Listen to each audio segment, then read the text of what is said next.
चुनावी परिणाम घोषित हो चुके हैं, जिनमें से बीजेपी ने 3 राज्यों में शानदार जीत हासिल की है। इन नतीजों के बाद डीएमके नेता और सनातन को लेकर विवादित बयान देने वाले उदयनिधि स्टालिन की भी प्रतिक्रिया सामने आई है। उदयनिधि ने एक बार फिर सनातन को लेकर बयान दिया और कहा, बीजेपी ने मेरे बयान को तोड़ मरोड़ कर पेश किया और देश के लोगों ने उस पर चर्चा की है। उन्होंने कहा, मुझे माफी मांगने के लिए कहा गया था, पर मैं कोई माफी नहीं मांगने वाला हूँ, क्योंकि मैं स्टालिन का बेटा हूँ और करुणानिधि का पोता हूँ। मैं वही फॉलो कर रहा हूँ जो उनकी आइडियोलॉजी है। अपने बयान को लेकर सफाई देते हुए उदयनिधि ने कहा कि वो चेन्नई में एक सम्मेलन में भाग ले रहे थे और वहां उन्होंने केवल 3 घंटे बोला था। उसमें उन्होंने कहा कि उनका मतलब था कि सभी के साथ समान व्यवहार किया जाना चाहिए और उनके साथ भेदभाव नहीं किया जाना चाहिए और भेदभाव के किसी भी प्रयास को खत्म किया जाना चाहिए।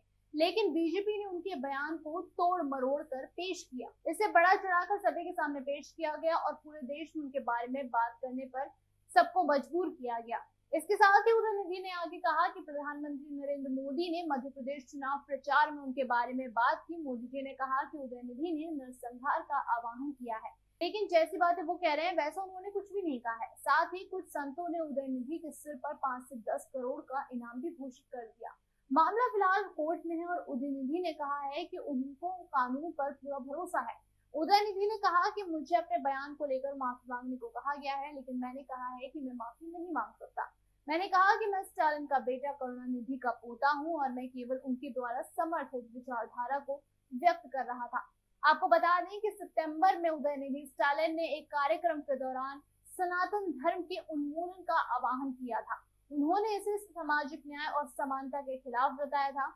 बता दें कि उदयनिधि तमिलनाडु के मुख्यमंत्री और डीएमके चीफ एमके स्टालिन के बेटे हैं। उदयनिधि स्टालिन ने कहा था कि कुछ चीजों का सिर्फ विरोध नहीं होना चाहिए, बल्कि उन्हें जड़ से खत्म किया जाना चाहिए। हम डेंगू, मच्छर, मलेरिया या फिर कोरोना वायरस का विरोध नहीं कर सकते हैं, हमें इसे खत्म करना होगा। इसी तरह हमें सनातन को खत्म करना है। सनातन धर्म को लेकर उदयनिधि की टिप्पणी पर पूरे देश में बड़ा बवाल मचा था। भाजपा ने इनके बयान की तीखी आलोचना भी की थी। भगवा पार्टी के आईटी सेल प्रमुख अमित मालवीय ने उदयनिधि स्टालिन के बयान की तुलना यहूदियों के बारे में हिटलर के विचारों से की थी। अभी के लिए फिलहाल इतना ही। जल्द वापस आएंगे तमाम जानकारियों के साथ, तब तक के लिए बने रहिए इन खबर पर।